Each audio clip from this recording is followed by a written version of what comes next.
자, 이제 유형자산, 무형자산까지 받고 이제 교재 어디로 볼 거냐면 이 보면 다음에 나오는 사채와 충당부채 우리 했잖아요. 했고 11장 금융자산도 간략하게 했어요.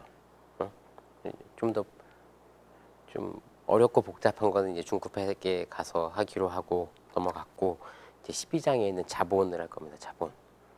자본도 그렇게 어렵진 않습니다. 자본은 이게 자본이 이게 12장에 나오긴 하지만 자본 없이 뭘 할 수가 없잖아요. 그래서 우리는 자본이란 애를 첫날부터 계속 봤어.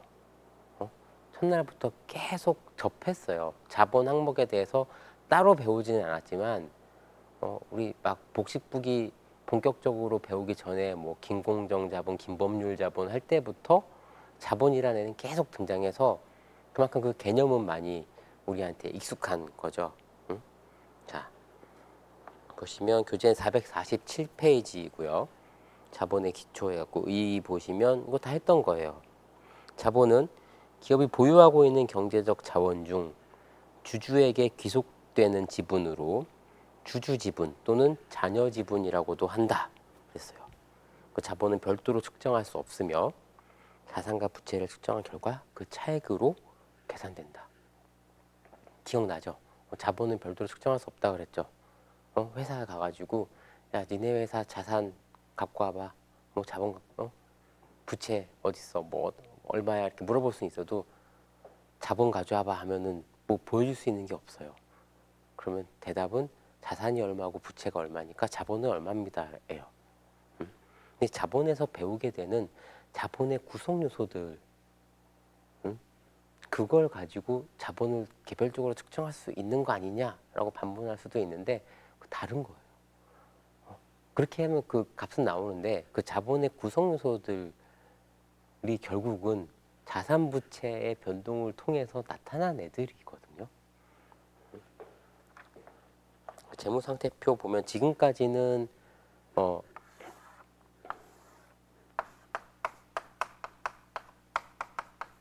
자산 부채 자본 자리가 이렇게 되어 있는데 이 자본 중에서 지금까지는 자본금을 받고 주주가 납입한 금액 자본금을 받고 그리고 이익잉여금이라는 거를 봤어요. 이익잉여금은 당기순이익의 누적치예요.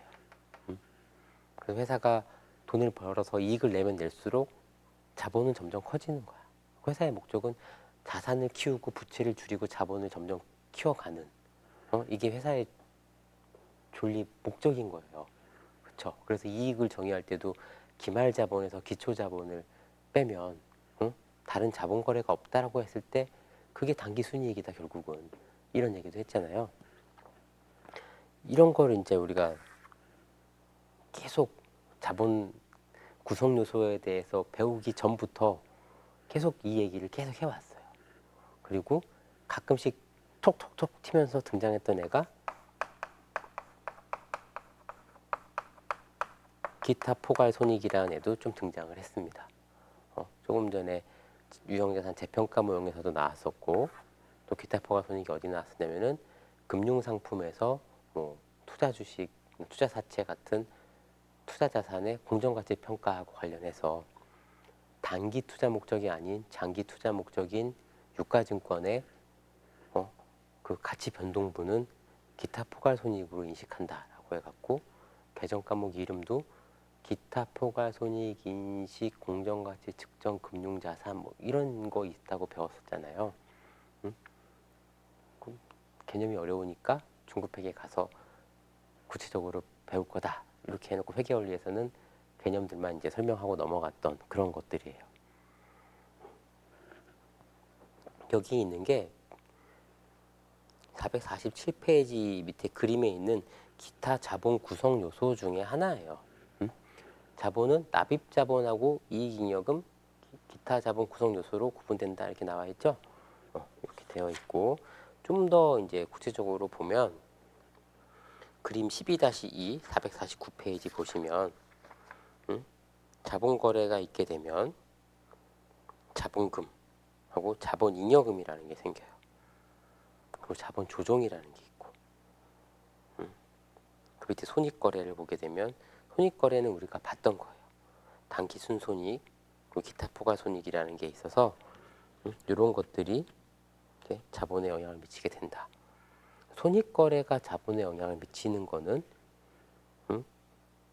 단기순이익의 단기순이익이 이익잉여금을 구성하기 때문에 이익잉여금을 통해서 오거나 아니면 기타 포괄손익을 통해서 자본에 직접 늘어나거나 이런 거예요. 자본거래는 뭐냐면 주주와 회사 간의 거래예요.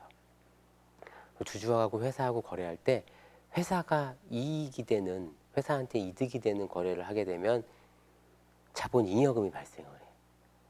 회사가 손해를 보는 거래를 하게 되면 자본잉여금이 아니라 마이너스가 나게 되거든요. 그런 경우에 쓰는 계정이 이제 자본조정이라는 겁니다. 자본조정. 자본이 감소하게 되는 경우, 요거를 이제 볼 거예요. 448페이지 정의부터 보고 가면 1번 자본거래 나와 있죠. 자본거래는 현재 또는 잠재적 주주와의 거래를 말하며 자본거래의 결과는 어떠한 경우에도 단기 손익에 반영돼서는 안 된다. 자본거래의 결과로 발생한 이익과 손실은 거래별로 서로 상계한 이후에 잔액만을 표시한다. 왜 잔액을 표시할까요? 재무상태표 항목이라 그래요. 재무상태표 항목이라.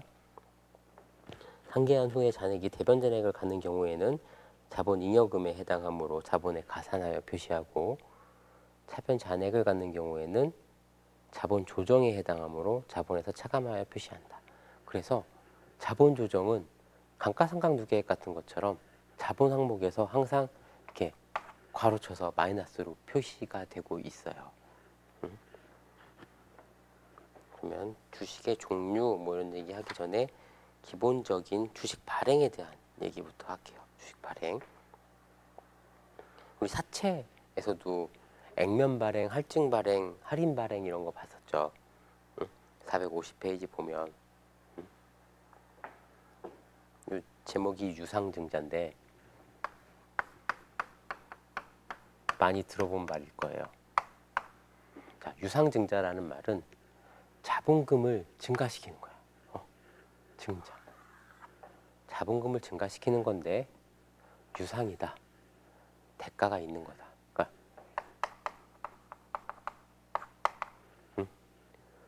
돈이 늘어나면서 자본금이 늘어나는 거, 이게 유상증자예요. 또는 돈이 아닌 어떤 다른 실물 자산이어도 돼요. 그런 건 유상증자 중에서도 현물출자라고 하죠. 현금으로 하는 게 대부분이고, 회사 입장에서 주식을 발행하게 되면 현금이 생겨요. 그리고 주주한테 주식을 발행해 준 것만큼 자본금이 생깁니다. 자, 자본금이라는 거는 주주가 납입한 돈이죠.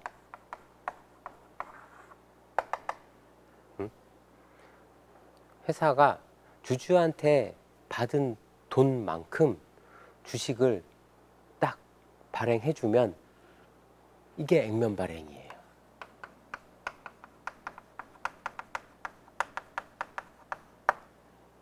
근데 주주가 낸 돈보다 자본금을 조금 주는 경우도 있어요. 이게 무슨 말이냐면 회사의 주식이라는 거는 주주의 권리를 증서화한 거잖아요. 유가증권이라고 그랬는데 주주의 권리를 증서한 거야. 주식 한 주, 두 주 막 이렇게 있죠. 이런 식으로 얘기하잖아요. 주식 한 주에 주식은 주식 수가 이렇게 몇 주를 부여할 거냐, 주식 수가 있고 액면가라는 게 있어요. 액면가. 보통 500원, 5,000원 막 이래요. 액면가가 주식 한 주당 100원짜리도 있고. 액면가 500원짜리 뭐 10주 발행을 하면은 5,000원이죠. 5,000원, 5,000원 이렇게 되는 거야. 이런 경우가 이제 액면 발행이라고 해요. 액면 발행을 하는 경우는 진짜로 언제 액면 발행을 하냐면 회사를 처음 설립할 때 회사를 만드는 주인 회사를 만들어 보자. 내가 우리 회사를 만들 거야. 내가 주주가 회사에 돈을 넣어. 우리 일장에서 했던 뭐 김공정이 뭐 자본금 10,000원을 넣고 영업을 개시하였다. 뭐 이런 거 있잖아요. 이럴 때는 자기가 낸 돈만큼 자기 자본 그 주식을 딱 받는단 말이에요. 이런 경우 되게 회사 처음 설립할 때 설립을 보통 어느 규모 있는 회사를 만들려면 혼자서 못하죠. 이 돈을 다 조달을 못하니까 5천만 원이든 1억 원이든 어떤 나 혼자 할 수도 있겠지만 뭐 친인척을 동원하건 친구하고 같이 하건 아니면 다른 투자자를 모집하건 해가지고 이렇게 갖고 시작한단 말이에요. 설립할 때는 액면으로 해. 그 다음에 이제 자본금을 이제 늘리고 싶어. 응? 회사가 성장을 하는데 돈이 필요해요. 부채를 조달할 수 있어요. 은행에서 돈을 빌려오거나 회사가 직접 사채를 발행할 수 있죠. 사채를 발행할 수도 있는데 그런 건 이자를 줘야 되는 거잖아요. 근데 자본을 늘리면 이자를 안 줘도 돼요. 대신에 자본을 늘린다는 거는 주주가 내가 내 돈을 넣는 거야. 주주가 난 내 돈 더 넣기 싫은데 보통 생각해 보세요. 여러분들이 사업한다고 생각해 보세요. 처음에 한 1억 원 넣어가지고 사업을 했는데 돈이 더 필요해.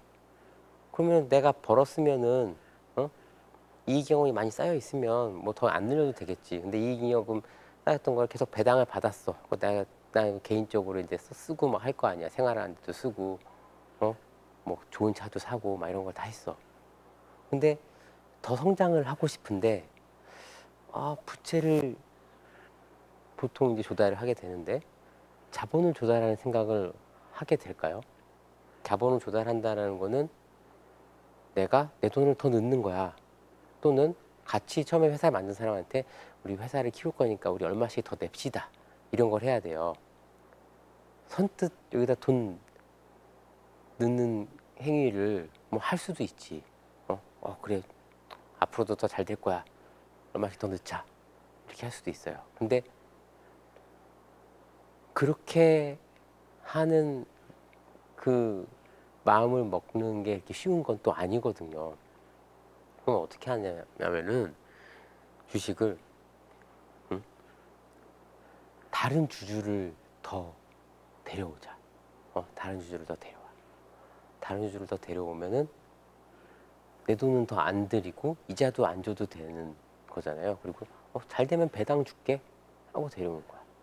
근데 다른 주주를 이렇게 막 한 명, 두 명 이렇게 데려오다 보면은 주식을 주게 되면 의결권이라는 게 자기 지분율이 줄어들잖아요. 응? 주주는 의결권이라는 게 있어요. 주주총회에서 이 의결권을 행사해가지고 대표이사도 선임할 수 있고 대표이사도 자를 수 있고 회사의 가장 뭐 중요한 의사결정을 주주총회에서 한다고요. 응? 회사를 장악하는 거는 이 주주총회를 장악하는 거야. 그러려면은 의결권이 많아야 돼. 의결권은 주식 수를 몇 주 갖고 있느냐가 의결권에 영향을 미치는 거거든요. 근데 외부에서 다른 주주들을 막 모집하게 되면 내 주식 수가 내 주식 수는 그대로 있다고 할지라도 회사 전체 발행한 주식 수가 커지니까 나의 지분율이 점점점 낮아지겠죠. 그렇게 되다 보면 회사를 뺏길 수도 있어요. 그래서 외부에 있는 주주를 모집할 때 어떻게 하냐면 돈을 100억을 조달하는데 주식은 50억만큼만 주자. 이렇게 되는 거야. 현금은 100억이 들어오는데 주식은 50억만큼만 주자.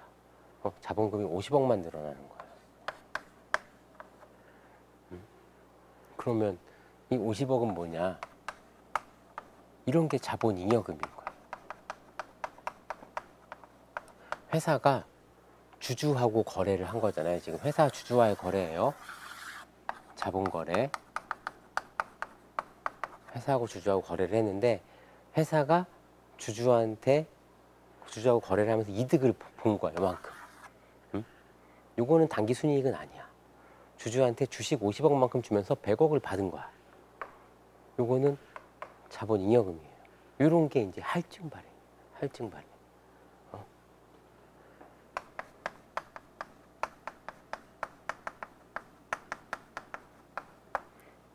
우리 막 그런 거 뉴스에서 보잖아요. 어떤 뭐 상장사가 유상증자를 한다.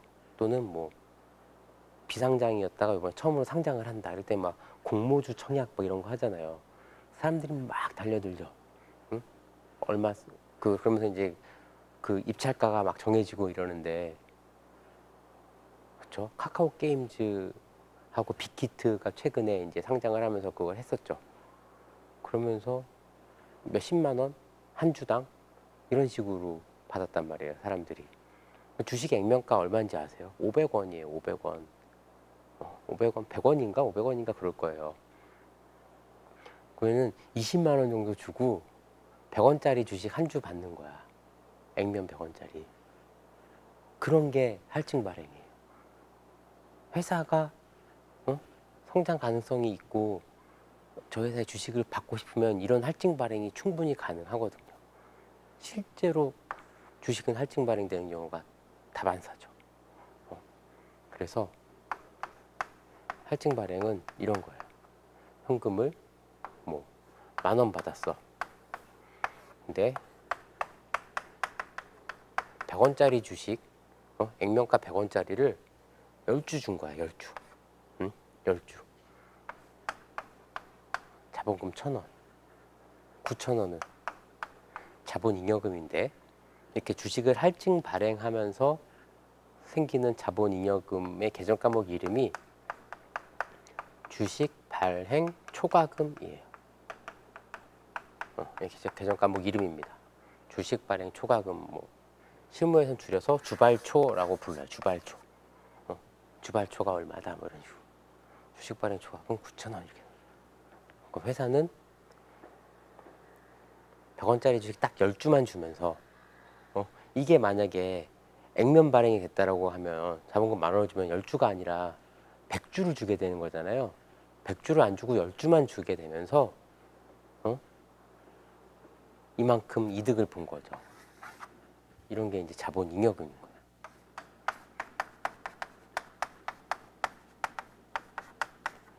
할인 발행은 뭐냐면 반대의 케이스예요. 10주를 줘.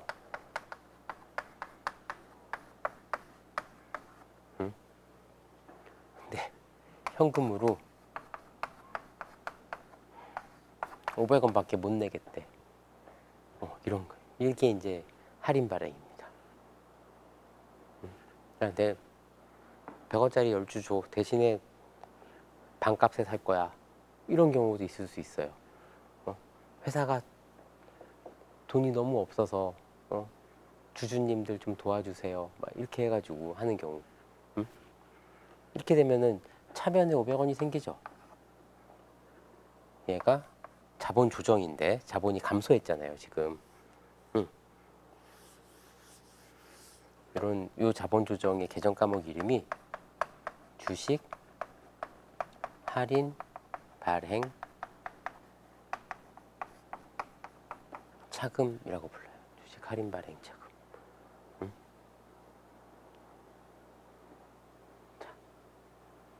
주식 할인 발행 차금.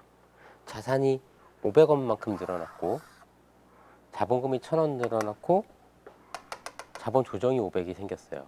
그러니까 자산 500원 늘어난 만큼 자본은 500원만큼만 늘었죠. 1,000원 늘고 500원 줄어서. 이거는 자산이 10,000원만큼 늘고 자본도 10,000원이 늘었어. 자본 중에서 자본금은 1,000원, 자본 잉여금은 9,000원 이렇게 되는 거예요. 이게 액면 발행, 할증 발행, 할인 발행에 대한 얘기입니다. 이게 유상증자라는 거고,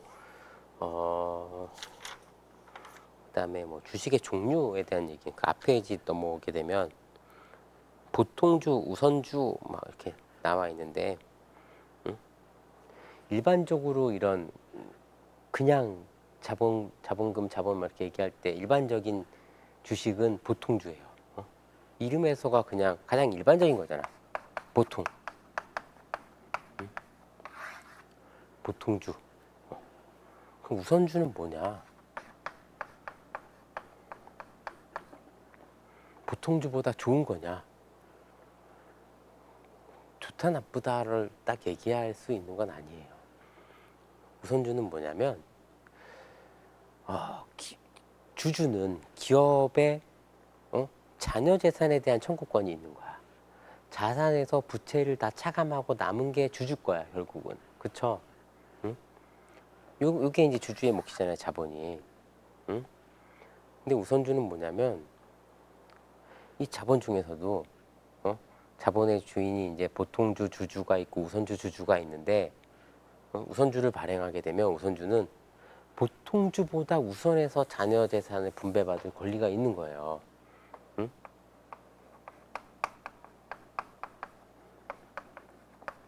이 자본을 우선주의 몫과 보통주의 몫으로 나눈다라고 하면 우선주는 보통주보다 먼저 우선해서 돈을 가져갈 수 있는 권리를 갖고 있어요. 그러니까 자산이 1,000억이고 부채가 500억이고 자본이 500억이다라고 하면 극단적으로 회사가 뭐 다 정리하고 끝냈어, 청산했어. 이 500억을 가져가는데 우선주가 먼저 가져가고 남은 걸 보통주가 가져가는 거예요. 근데 얘네들이 낸 돈이 처음에 이렇게 내서 시작을 해서 이만큼 남았으면 이렇게 공평해지는데 사업을 하다 보니까 막 이렇게 됐어.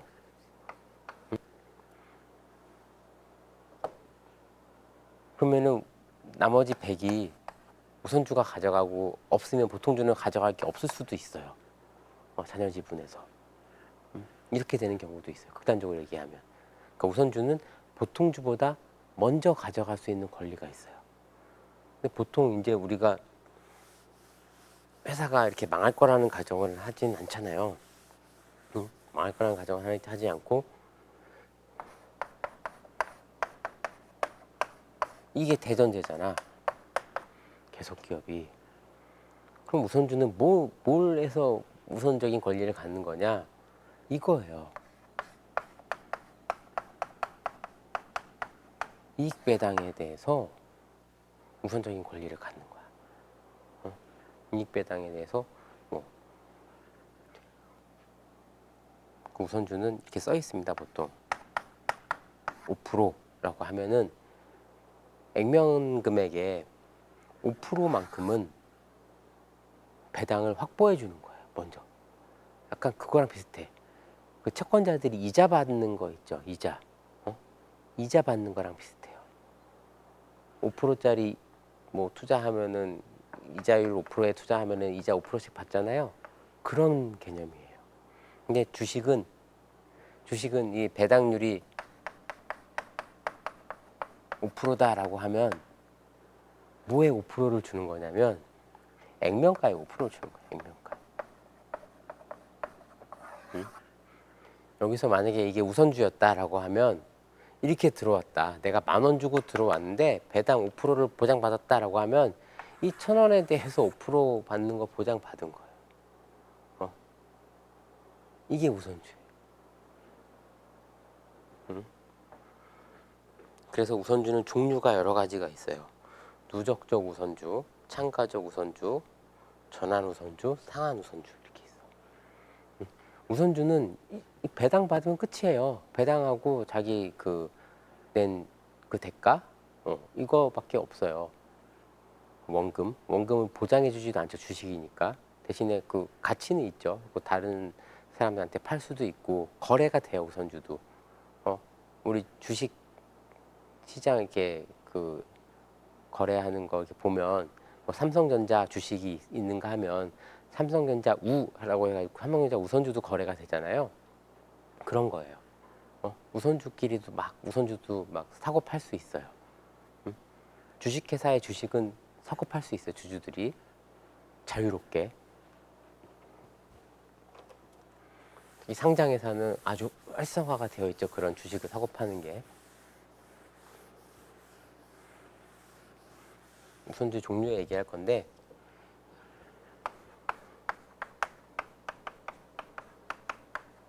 이익 배당이라는 거는 언제 하는 거냐면 이익이 있어야 할 수 있어요.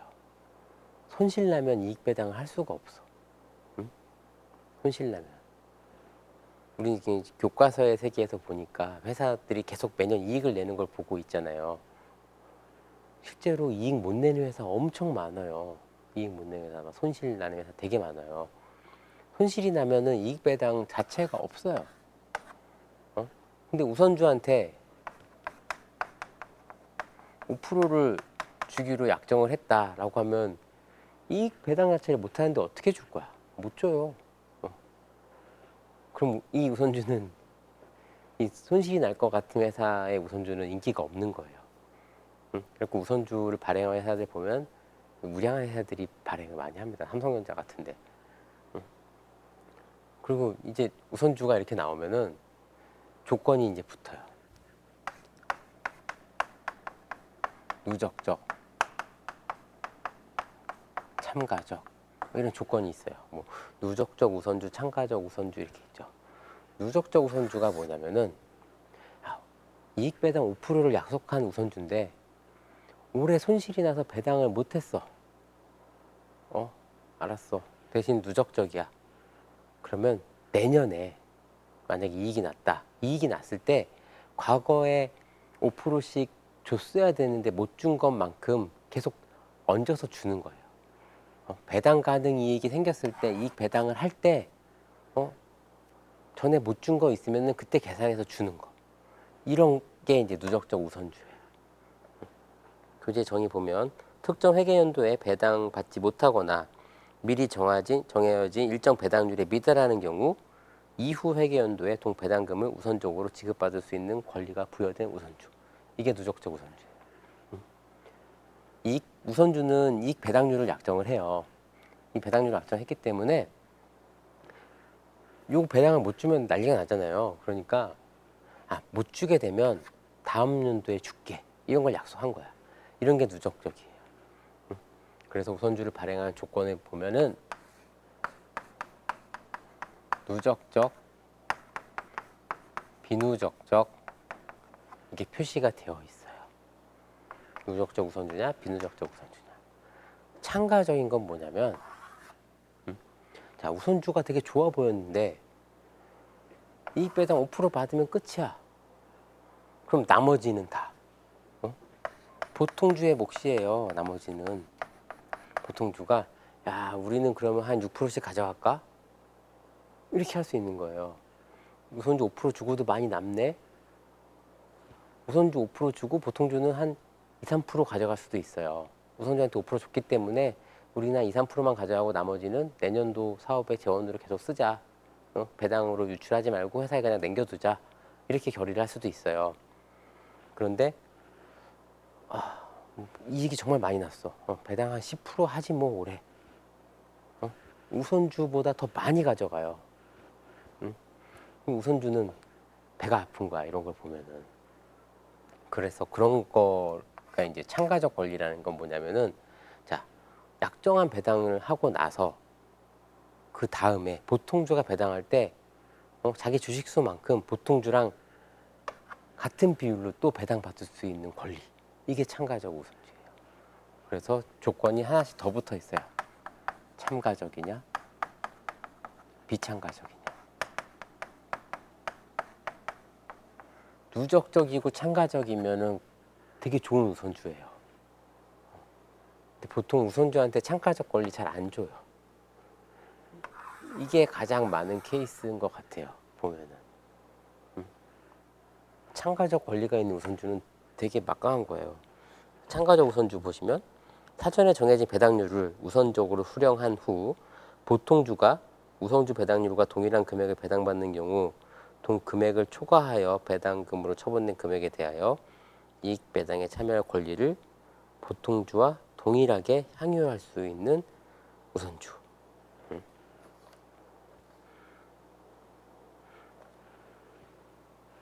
이게 참가적 우선주입니다. 전환 우선주는 뭐냐면 우선주인데 나중에 보통주로 전환할 수 있는 권리가 있는 우선주. 그 뭐야? 이럴 거면 못하러 우선주를 해. 처음부터 보통주 하지. 왜 그러냐면 회사가 보통주 발행을 싫어할 수도 있어요. 회사가 자기 경영권이 침해받는 게 싫은 거야. 자본은 조달하고 싶은데 이자를 부담하는 사채 발행이나 금융기관 차입은 싫고, 그건 또 부채 비율이 늘어나잖아요. 그런 건 싫고 자본을 늘리고 싶어. 그런데 자기 경영권을 지키고 싶어. 그럼 우선주를 발행하자 라고 했어. 근데 우선주 들어온 사람이 보통주 주면 안 돼?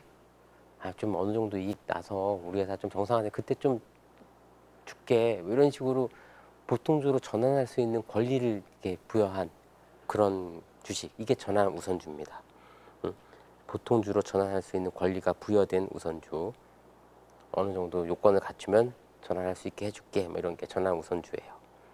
상한 우선주는 뭐냐면 우선주 발행회사가 미리 약정한 가격으로 상환할 수 있는 선택권을 갖고 있는 우선주. 우선주를 그러니까 약간 차입금하고 비슷한 거예요. 어떻게 보면은 갚아버릴 수 있는 거예요. 회사가 상한 우선주다라고 하면은 너 이제 빠져. 그동안 배당 잘 받아갔지? 이제는 우리 이제 네 돈 필요 없어. 돌려줄게. 라고 약속한 그렇게 할 수 있는 우선주가 이제 상한 우선주입니다. 이게 주주 입장에서 기분 나쁠 수도 있지만 어떻게 보면은 사람의 성향에 따라 다른 건데 투자자의 성향에 따라서 원금 보장이 된 것 같은 그런 느낌을 줄 수 있어요. 이런 식으로 자금을 조달하게 되면. 상한 우선주. 왜냐하면 미리 약정한 가액으로 상환할 수 있는 거니까 회사 가치가 회사 좀 안 좋아지게 되면 주식의 가치는 채권자보다 어쨌든 후순위로 밀리니까 아무리 우선주라 그래도 보통주보다만 우선할 뿐이지 부채의 주인인 채권자들한테 밀리거든요. 순위에서. 그렇기 때문에 나중에 내가 이 주식을 내가 산 원금보다도 싸게 엑시트하게 될 가능성도 있을 수 있거든요. 근데 원금을 보장해 주겠다는 거 회사가. 이익 나면 내가 네 거 사줄게. 막 이런 거. 그런 게 이제 상한 우선주예요. 되게 여러 가지 개념들이 많이 나오죠. 그다음에 유상증자는 받고 예제 1번이 우리가 지금까지 봤던 그런 거예요. 그리고 주식을 발행하게 되면 여기서 이제 신주 발행비 이런 게 나오는데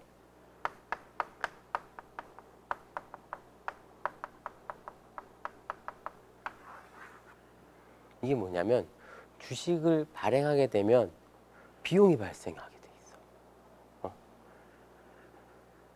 뭐 현금 5,000원 받고 자본금 5,000원을 준다라고 하면 회사한테 이 5,000원이 온전하게 다 들어오는 게 아니에요. 회사가 주식을 발행하게 되면 회사 그 법인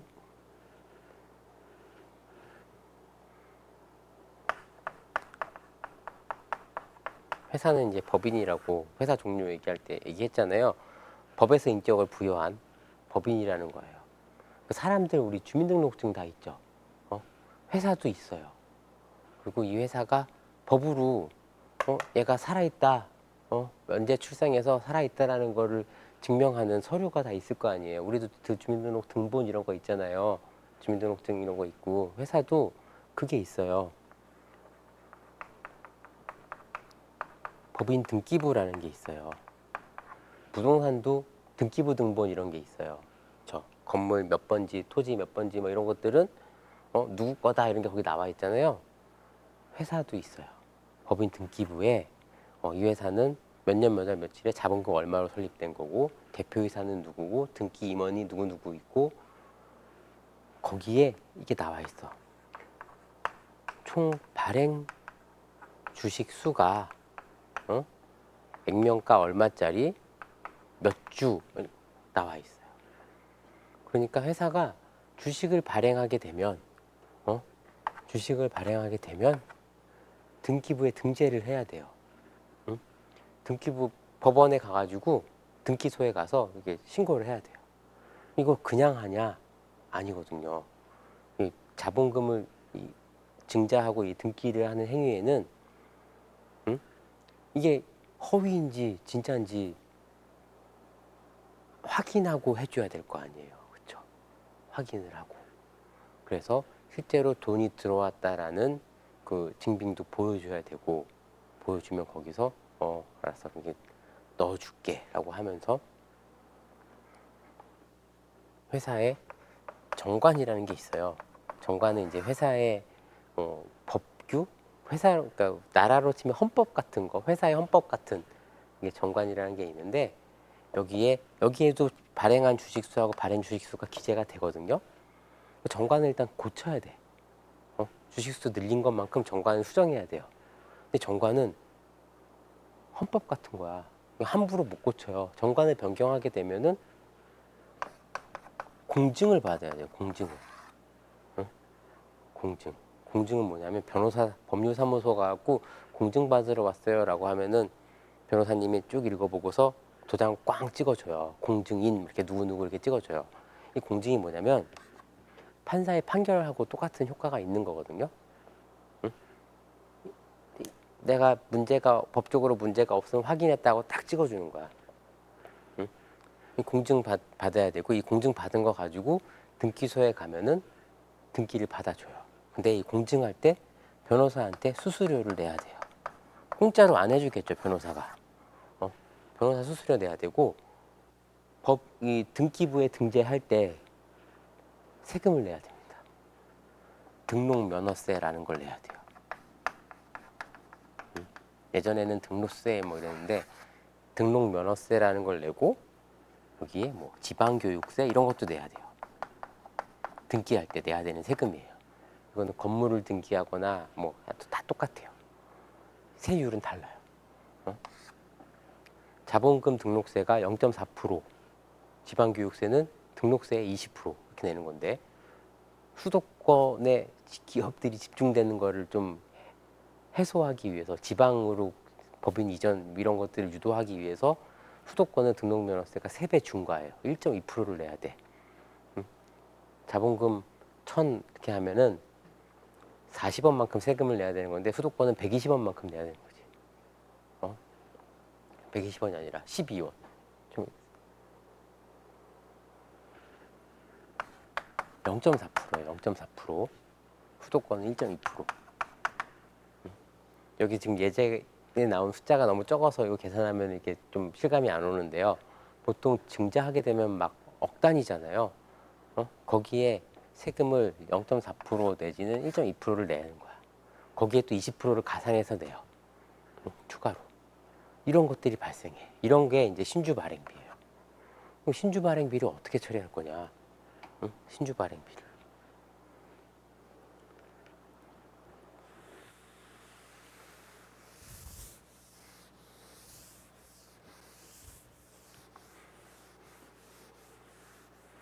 잘 모르는 회계 직원이 신주 발행비를 회계 처리한다라고 하면은 뭐 신주 발행비가 1,000원이 발생했다라고 하면 현금 1,000원 이렇게 나가고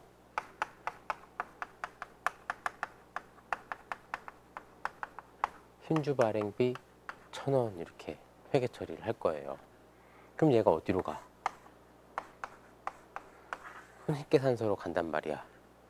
이렇게 하면 틀린 거야. 신주 발행비도 주주하고 회사하고의 자본거래 때문에 발생한 거야.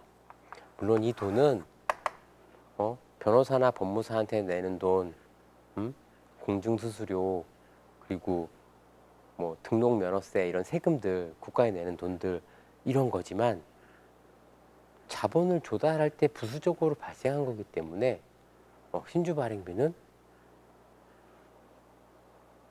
자본금 조달할 때 들어온 돈에서 차감을 해주라고 얘기를 하고 있어요. 자, 신주 발행비 보면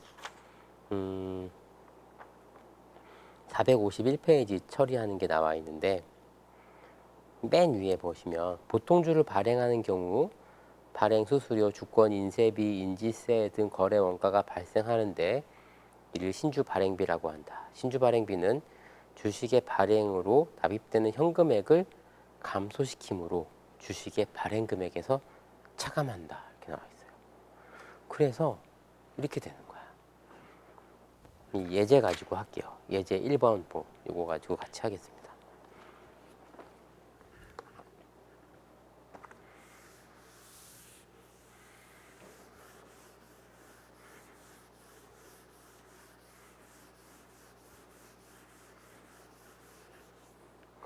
자, 4월 23일에 회사가 유상증자를 실시하고 보통주 100주를 발행했다. 발행 금액은 1,000원이고 신주 발행비는 2,000원이다 라고 했어요. 그리고 보통주 액면가는 주당 1,000원이래요.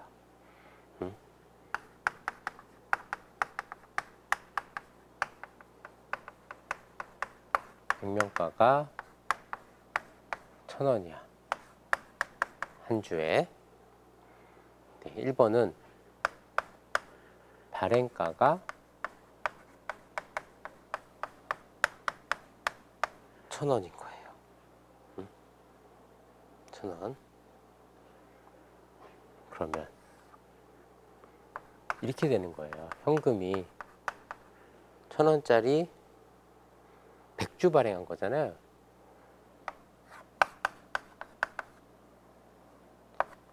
100주 발행했다가 1,000원이 100주니까 10만 원이죠.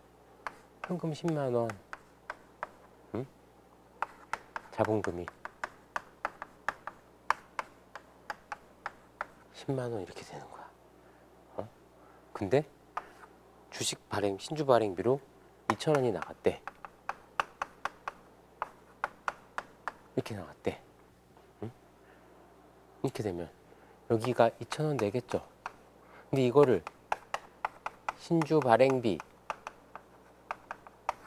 이렇게 하지 말라는 거잖아요. 이렇게 하지 말래. 그럼 뭐예요?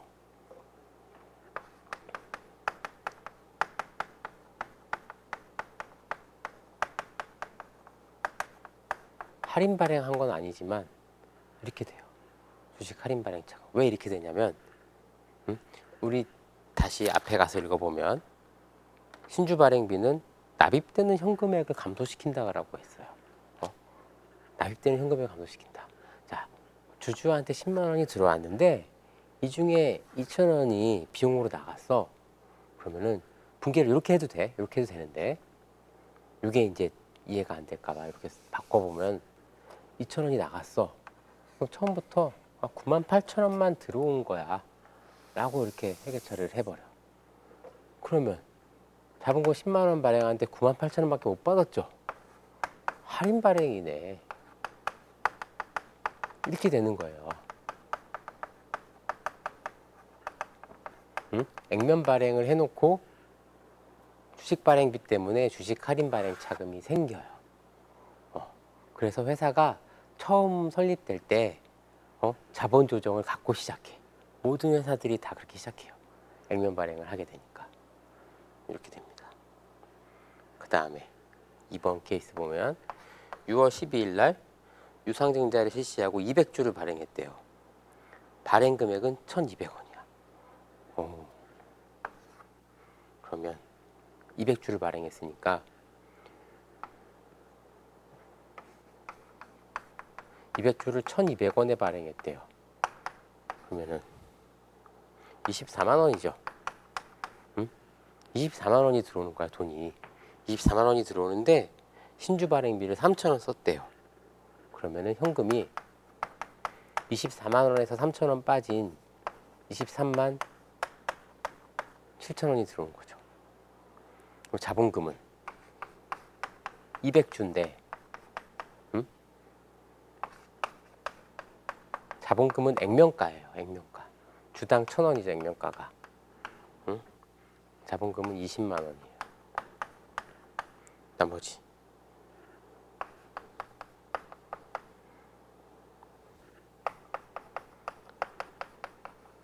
주식 발행 초과금이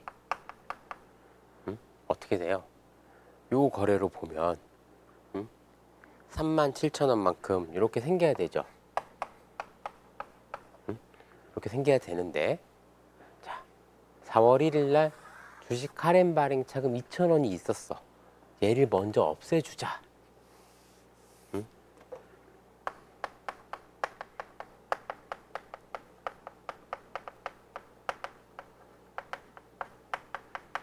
2,000원 얘 없애주자. 그 다음에 나머지를 주식 발행 초과금으로 인식하자. 이렇게 되는 거예요. 이렇게 회계 처리하는 거예요. 그 다음에 9월 18일에 300주를 발행했는데 주당 발행 금액이 700원이래요. 이번엔 할인 발행을 한 거죠. 300주 곱하기 700원 하면은 21만 원을 발행을 한 건데, 비용이 4,000원이 들었어요.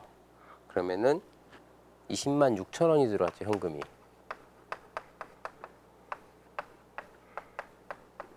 자본금은 액면가, 액면 1,000원짜리 300주니까 30만 원이 발행이 됐죠. 그럼 이쪽에 차액이 20만 6천 원하고 30만 원 차액이 써야 돼. 여기다가 30만 원에서 20만 6천 원을 뺀 9만 4천 원이 기록이 돼야 되는데, 네팅 하는 거예요. 주식 발행 초과금 3만 5천 원 있던 걸 없애줘. 주발초 없애주고, 그다음에 주식 할인 발행 차금을 나머지 인식해 주는 거예요. 5만 9천 원. 이런 식으로 관리를 합니다. 자본 잉여금하고 자본 조정은 계속 네팅하면서. 이게 이제 주식 발행 회계 처리예요. 이 현금 들어오는 금액을 이렇게 계산해서 쓰는 게 어렵다라고 하면은 그냥 발행가 여기 이 경우에는 그냥 24만 원 쓰고 현금을 대변에 또 써주고 요 할인 발행 차금하고 초과금으로 또 조정해주고 해주면 돼요. 결과만 똑같아지면 돼요. 분괴를 이렇게 한 번에 네팅해서 하는 방법이 있는가 하면 잘 모르겠으면 차곡차곡 하나씩 써도 돼요. 그래서 네팅했을 때 같은 결과가 나오면 되는 거예요. 근데 현물 출자는 뭐냐면 돈이 아닌 회사에 땅이나 건물 이런 게 들어오는 게 현물 출자입니다. 현금 대신 현물. 이거는 뭐 채권이 될 수도 있어요. 비화폐성 자산으로 납입하는 경우. 자, 이거는 어떻게 하냐면은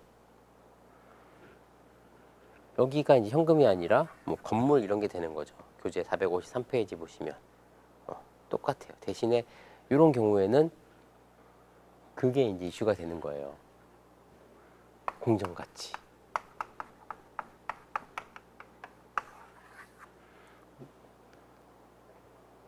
자산의 공정가치 뭐라 그랬죠? 공정가치. 제공한 대가의 원가. 그렇죠. 제공한 대가의 원가. 제공한 대가의 공정가치가 자산의 취득 원가. 이랬죠. 이 건물의 취득 원가는 내가 제공한 주식의 공정가치예요. 주식의 공정가치는 뭐야? 주식이 발행된 금액이 주식의 공정가치예요. 액면가가 아니고 주식 발행 초과금하고 자본금을 더한 게 건물의 공정가치가 되는 거예요. 근데 이제 닭이 먼저냐 계란이 먼저냐 막 이런 것처럼 건물이 얼마짜리인지 알아야지 자본금 주식을 몇 주 발행할지를 결정할 거 아니야. 이렇게 또 생각할 수도 있죠. 그래서 그 얘기도 했죠. 자산의 취득 원가는 제공한 대가의 공정가치이지만 제공한 대가의 공정가치를 측정하기가 어려우면 취득한 자산의 공정 가치를 별도로 측정해서 할 수도 있다. 이런 거예요. 보통 부동산 같은 것들은 이제 시세가 있잖아요. 뭐 정확하진 않지만, 또는 정확하게 뭐 계산하고 싶으면은 감정평가라는 걸 받을 수 있고요. 감정평가를 보통 하게 돼요. 법에서 현물 출자를 하게 되면 공인된 감정인의 평가를 받도록 되어 있습니다. 그래서 실제로는 현물 출자하게 되면 감정평가사가 평가를 해요. 부동산 같은 경우는 감평사가 하고, 다른 자산이다라고 하면 이제 공인회계사가 하기도 하고 그렇습니다. 이런 공인된 감정인의 평가를 받은 가액이 건물로 오는 거예요. 건물로 와. 그러면 회사가 이거를 받고 주식을, 여기에 써질 금액은 이 건물의 가치만큼 똑같은 금액이 쓰여지는 거예요. 그런데 이거를 자본금하고 주식 발행 초과금으로 나누는 거는 회사 마음이죠. 기존 주주의 마음이에요. 이 건물 투자 받았는데 얘한테 몇 주 줄까? 이 몇 주를 줄까를 결정하는 순간에 나머지가 주식 발행 초과금이 되는 거죠. 또 자의적으로 마음대로 할 수도 없죠. 왜냐면 너무 조금 준다고 하면 이제 건물을 안 내놓겠죠. 출자하기로 한 사람이. 그러니까 서로 합의를 하는 거예요. 결국은 그래서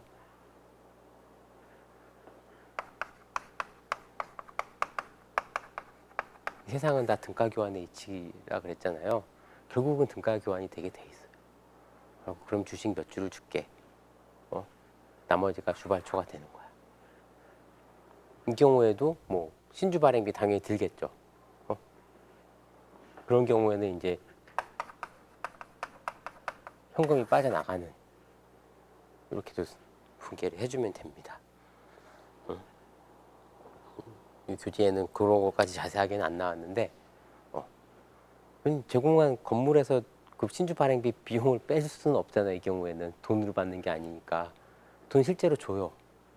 그만큼 비용을 인식하는 건 아니고, 이 주발초가 조정되거나 주식 할인 발행 차금이 계상되거나 하면 되는 거예요. 그 다음에 무상증자, 유상감자, 무상감자 뭐 이런 거는 이제 개념적인 설명을 좀 해드릴게요. 그래도 회계 원리를 배우고 자본을 배웠는데 이런 용어들은 알아야 되니까.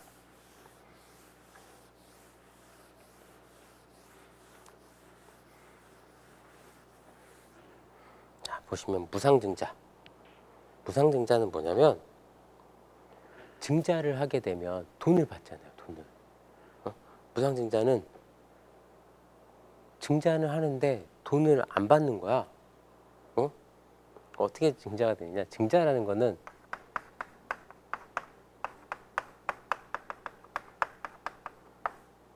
자본금을 늘리는 거예요. 자본에는 자본금, 자본잉여금, 뭐 자본 조정도 있고 이익잉여금 뭐 이런 게 있어요. 기타 포괄손익도 있고. 이게 자본이야.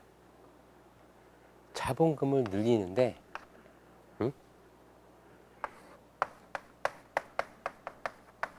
자본금을 늘리는데 돈을 받으면 이게 유상증자죠.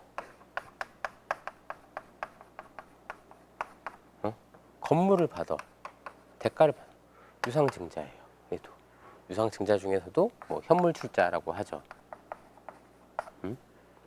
그런데 이런 걸 안 봐도 다른 자산이 증가되는 게 없어. 공짜로 자본금을 늘려. 그건 뭐냐면 자본잉여금을 자본으로 전입시키는 거예요. 대변 항목이잖아요. 자본잉여 대변 항목이잖아요. 얘를 없애. 차변으로 보내서 그만큼 자본금이 늘어나. 이건 무슨 얘기냐면은 1,000원짜리 주식을 막 10,000원에 발행을 했어. 뭐 1,200원에 발행을 했어. 그러면은 그 주주들한테 주주들은 요 자본잉여금에 대해서도 뭐 써있진 않지만 자기가 어느 정도 비율을 갖고 있잖아요. 응? 그럼 이 주주들한테 주식수를 더 주는 거야. 응? 자본잉여금을 자본금으로 돌린다는 거는 1,000원짜리를 1,200원에 산 주주들한테 200원만큼을 다시 주식을 주는 거예요. 자본잉여금 200원만큼 없애고 자본금을 200으로 늘린다는 건 그만큼 주식을 발행해 주는 거예요. 대신 잉여금이 자본금으로 전환되는 거지. 이게 무상증자예요. 무상증자는 자본잉여금을 자본금으로 대체시키는 거. 이게 무상증자. 그리고 교재 순서에는 유상감자, 뭐 무상감자가 나오는데 그 얘기하기 전에 무상증자랑 비슷한 게 있어요.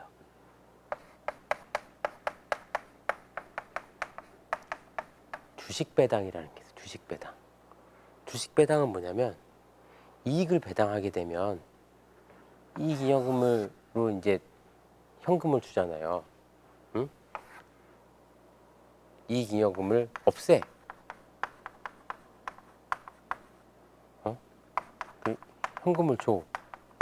이게 배당이잖아. 어떻게 보면은 배당에 관한 회계 처리도 또 있는데 이게 배당이란 말이에요. 근데 현금을 안 줘.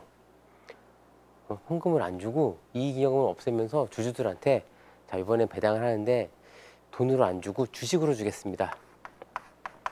자본금으로 줘. 이게 주식배당이에요. 무상증자랑 비슷하죠. 비슷한데 무상증자는 자본잉여금이 자본으로 간 거고 주식배당은 이익잉여금이 자본금으로 가는 거예요. 이게 주식배당이에요. 주식배당 설명이 아마 배당 쪽에 같이 있을 것 같아요. 보시면 463페이지에 있어요. 463페이지. 이 주식배당.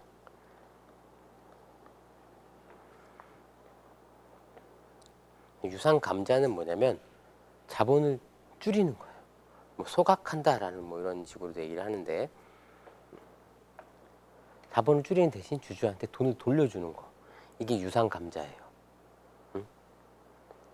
유상감자를 하게 되면 유상증자하고 반대로 회계 처리하면 되겠죠.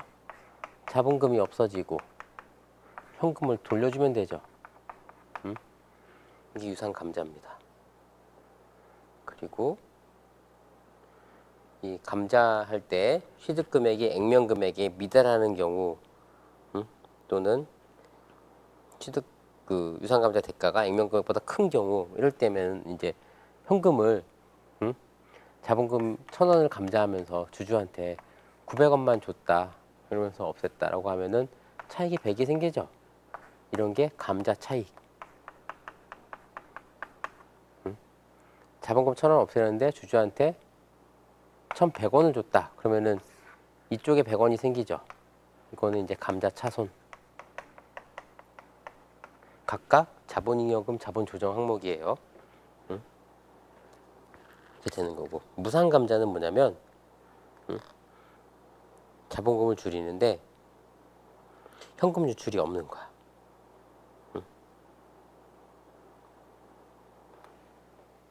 이런 경우는 언제 실시하냐면은 회사에 결손금이 너무 많을 때.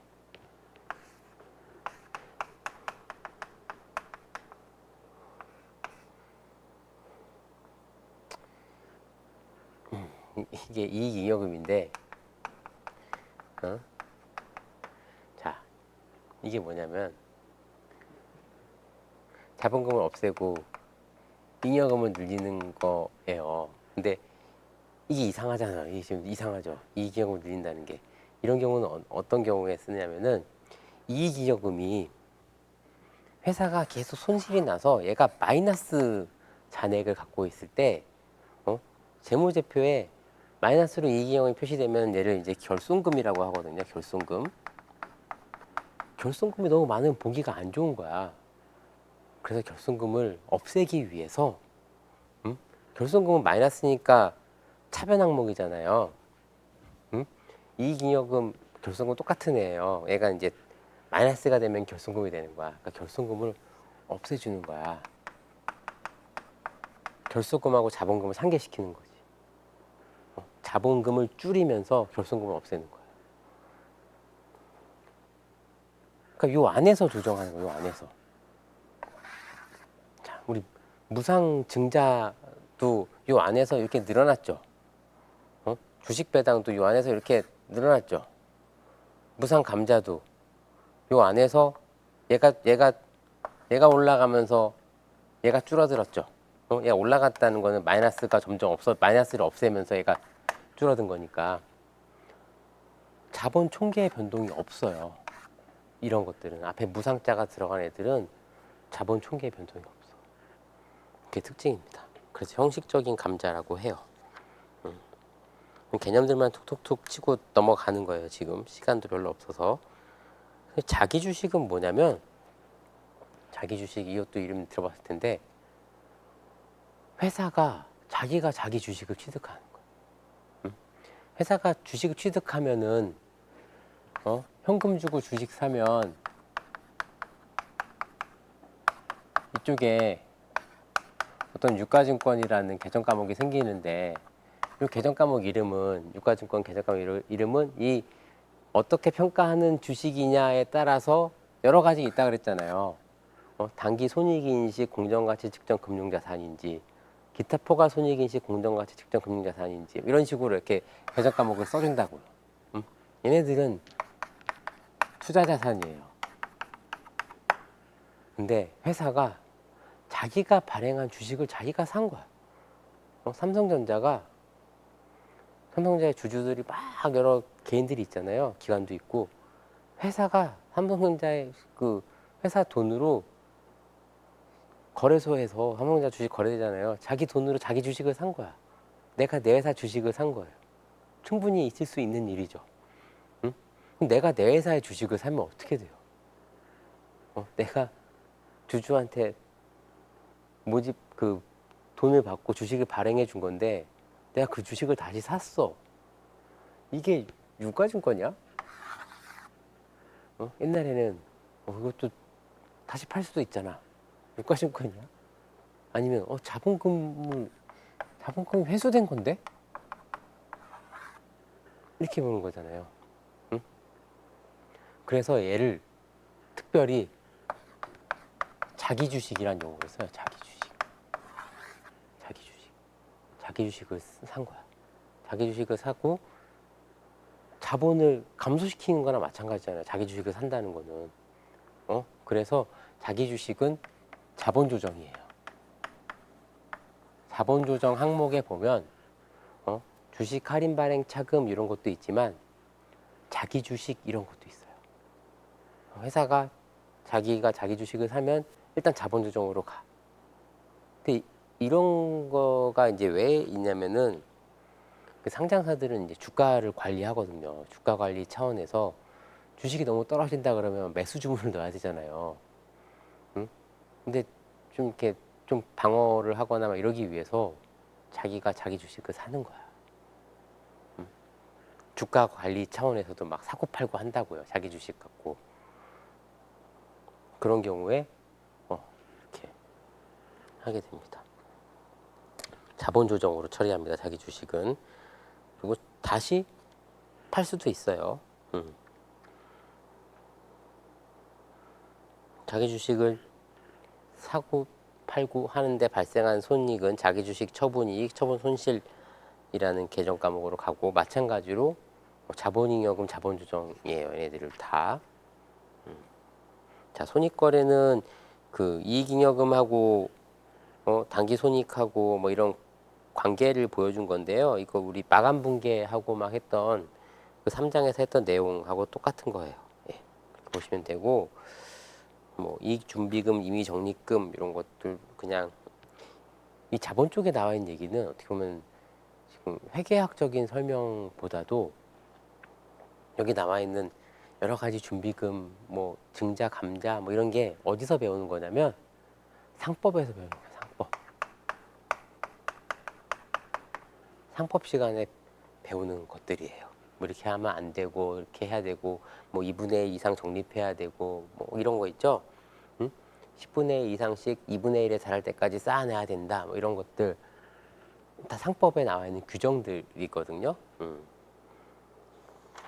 상법에서 배우는 거고 회계학에서는 그거에 대한 회계 처리를 배우는 겁니다. 근데 이제 회계 원리는 1학년 1학기니까 이런 상법이나 뭐 이런 거 배우기 전에 얘네들이 먼저 나타나잖아요. 그래서 이 회계 원리 책에 이런 상법적인 설명들이 같이 나와 있는 거예요. 그 배당을 회계 처리하게 되면은 그러니까 편하게 그냥 지금까지 그냥 이익잉여금이 없어지면서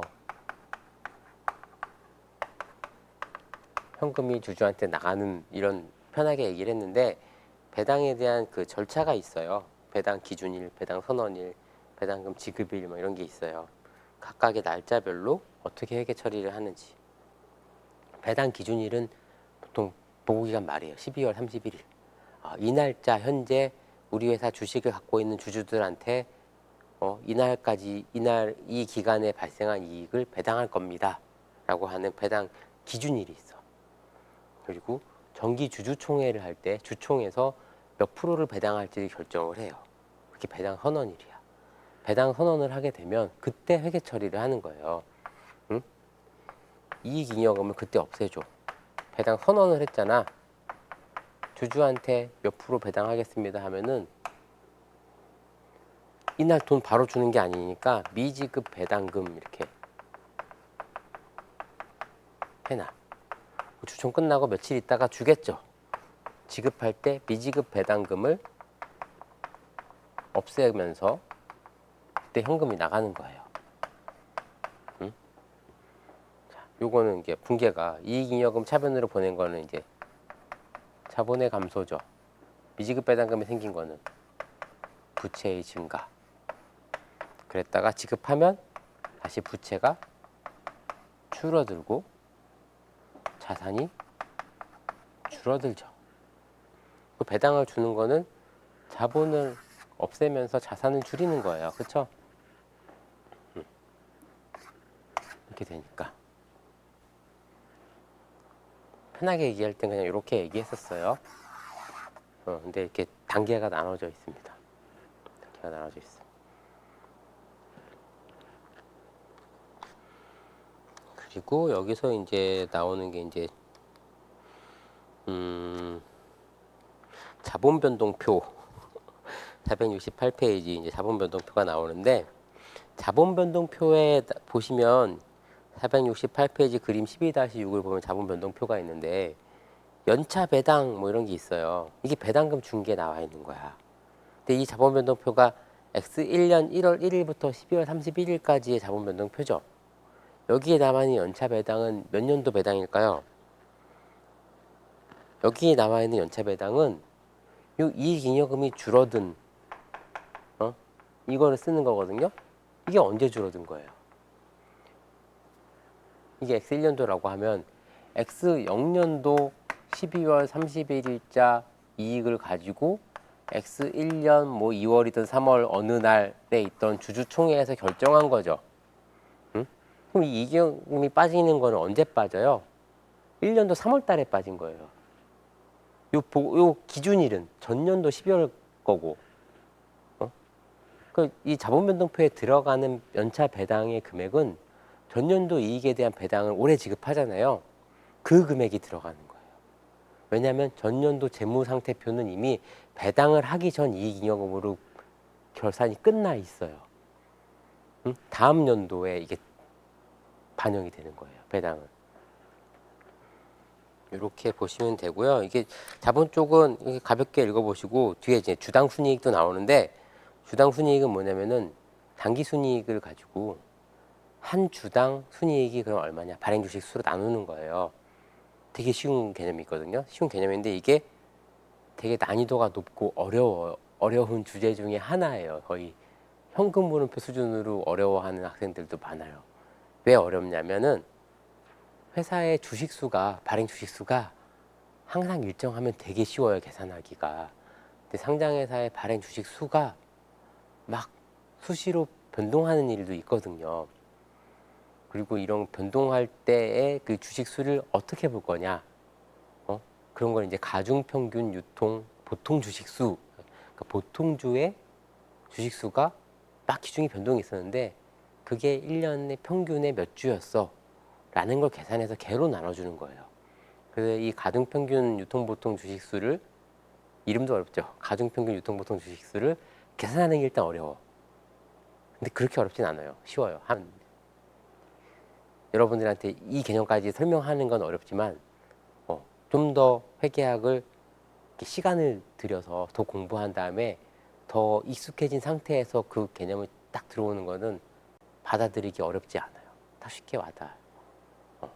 그렇게 해서 그걸 계산해야 되고, 그 다음에 이제 희석 주당 순이익이라고 해가지고 그 보통주로 전환될 수 있는, 아까 얘기했던 전환 우선주나 전환 사채 뭐 이런 거 있죠. 신주 인수권부 사채 막 이런 게 있어요. 사채인데 막 나중에 주식이 될 수도 있고 막 이런 애들이 있어. 그런 것들, 회사가 부여한, 임직원한테 부여한 스탁 옵션 막 이런 거 있죠. 그런 것들이 보통주로 된다면, 그런 것들이 보통주가 된다면 그때의 주당 순이익은 얼마일까, 이런 것도 계산하거든요. 그런 게 이제 희석 주당 순이익이라고 해요. 그 개념이 이제 조금 어렵습니다. 이게 차근차근 공부하면 쉬운데 그거에 대한 설명도 몇 시간을 해야 돼요. 그러니까 이거는 이런 개념적으로 주식수, 단기 순이익을 주식수로 나누면 그게 주당 순이익이구나 라고 알아두시면 되고요. 구체적인 거는 중급회계 2 여기서 배우게 될 거예요. 중급회계도 1, 2로 나눠져 있잖아요. 거기서 배우게 될 거고, 자, 회계원리 수업은 이렇게 해서 마치는 걸로 할게요. 이렇게 다시 한번 이렇게 교재 맨 뒤로 가보면 맨 뒤에 첫날 얘기한 게 있어요. 교재 이 가격표 나와 있는 그 32,000원 나와 있는 페이지 바로 옆에 보면 저자의 후기가 남겨 있죠. 남기는 말 only time will tell 이렇게 나와 있는데, 오직 시간만이 해결해 줄 것이다 이렇게 나와 있어요. 회계학은 그렇게 어려운 건 아닌데 자꾸 보고 익숙해지고 써보고 해야지 내 거가 되는 거거든요. 특히 회계 원리는 이 회계학의 가장 구구단 같은 거기 때문에 일단은 뭐 한 10장 정도까지의 내용, 이 정도는 회계 원리에서 다 이해를 하시고, 그 다음에 더 공부하고 싶다 그럼 이 회계 원리 책을 다시 처음부터 봐도 좋지만 중급 회계 책을 보시면 돼요. 구구단 수준에 해당하는 그런 것들이 다 이해가 된 상태에서는 중급 회계를 차근차근 공부하는데 아무 문제가 없을 거예요. 어차피 또 해야 되고, 여러분들은 전공으로 다. 자, 여기까지 한 학기 수업을 마치도록 하겠습니다.